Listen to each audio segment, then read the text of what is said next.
Après l'eau, le café est la boisson la plus consommée quotidiennement dans tous les pays du monde entier. Pourtant, on cultive le café dans les pays qui sont proches de l'équateur, tels que la Côte d'Ivoire. Nous allons nous intéresser au café que produit la Côte d'Ivoire. La Côte d'Ivoire est le troisième pays producteur de café en Afrique après l'Éthiopie et l'Ouganda. La Côte d'Ivoire produit 1,8 million de sacs de 60 kg. La Côte d'Ivoire est le 15e producteur mondial. Bienvenue sur Ivoirepédia, la chaîne qui parle de la Côte d'Ivoire sur tous ces plans. Si vous avez un sujet que vous aimeriez qu'on traite, vous écrivez en commentaire et on va faire le plaisir de traiter ce sujet.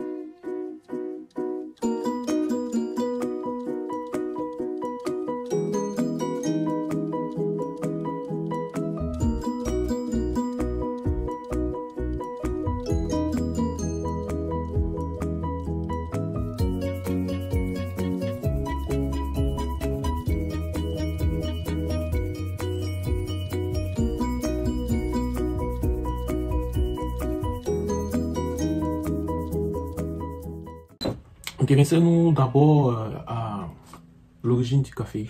On ne sait pas où le café il est parti et il est arrivé en Côte d'Ivoire, donc on va essayer de savoir c'est où le café il est parti et comment est-ce qu'il est arrivé en Côte d'Ivoire.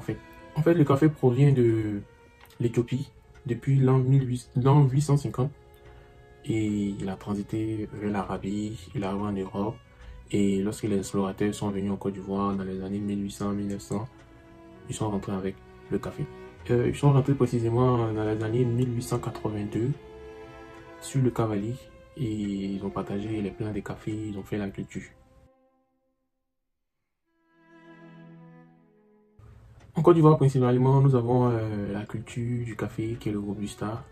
Et depuis l'an 1934, le président Félix Houphouët-Boigny, qui était un premier planteur, un des premiers planteurs de ça, a commencé à planter ce café.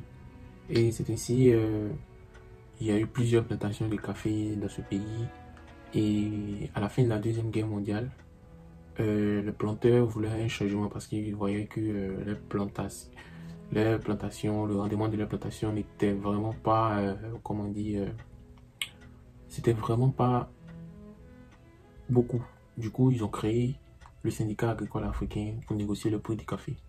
Donc, l'exploitation du café est passée de 36 000 tonnes à 70 000 tonnes dans les années 70. Mais bien avant cela, dans les années 60, le président Félix Houphouët-Boigny a créé la société Caisse de stabilisation du café et du cacao en Côte d'Ivoire. Et c'est cette société qui s'occupait de tout. Donc, comme son nom l'indique, c'était une caisse de stabilisation.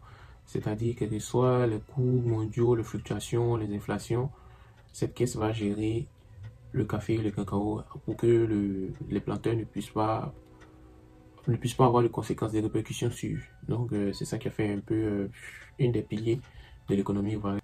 Mais dans les années 1999, 2000, 2001, elle a été dissoute et puis il y a eu la privatisation de plusieurs entreprises. Aussi, il y a eu la privatisation de l'ANADER aussi. Donc, cela a apporté un coup au café. Comme caractéristique, le café ivoirien, c'est... D'abord, je vous ai déjà dit le Robusta.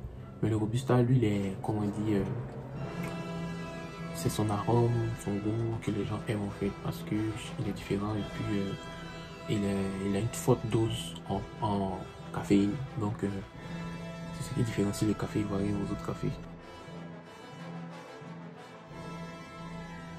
Mais de nos jours, nous sommes en train de, comment dire, ils sont en train de créer de nouveaux plats, c'est-à-dire un hybride, c'est-à-dire le Robusta et l'Arabica. C'est un mélange de café dans la région de Divo et Ma. Ils sont en train de faire cela. La plantation de café se retrouve dans 5 zones à l'ouest du pays. Généralement à l'ouest du pays, il y a le café, au centre, au sud-ouest. Principalement à l'ouest du pays. Voilà, donc c'est juste à l'ouest du pays que l'on cultive majoritairement le café parce que ces terres sont fertiles à l'ouest. Comme industrie du café, nous avons, comme on dit, même des entreprises qui émergent, qui font la torréfaction du café. La plupart des grains sont exportés en France, en Europe, en Italie et en Algérie. Donc en gros, nous transformons 6500 tonnes de café par les petites entreprises et 20 000 tonnes de café par les grosses entreprises telles que la CMOA et Nestlé qui utilisent Nescafé. Mais néanmoins, nous avons commencé à transformer nous-mêmes notre café avec des produits comme Blue Ivory. Donc, je pense que le café est sur de bonnes voies. Merci d'avoir suivi. C'était un peu un bref aperçu du café en Côte d'Ivoire. N'hésitez pas à vous abonner parce qu'il y a plein d'autres sujets. Nous allons essayer de faire des sujets courts et longs avec Europedia. Nous allons faire des recherches un peu poussées et des petites recherches pour vous donner un peu qu'est-ce qui se passe, l'histoire du café, les particularités. Bon, il y a plusieurs autres thèmes, donc nous vous invitons à vous abonner sur Europedia. Nous allons travailler, nous allons parler de la Côte d'Ivoire, sur tout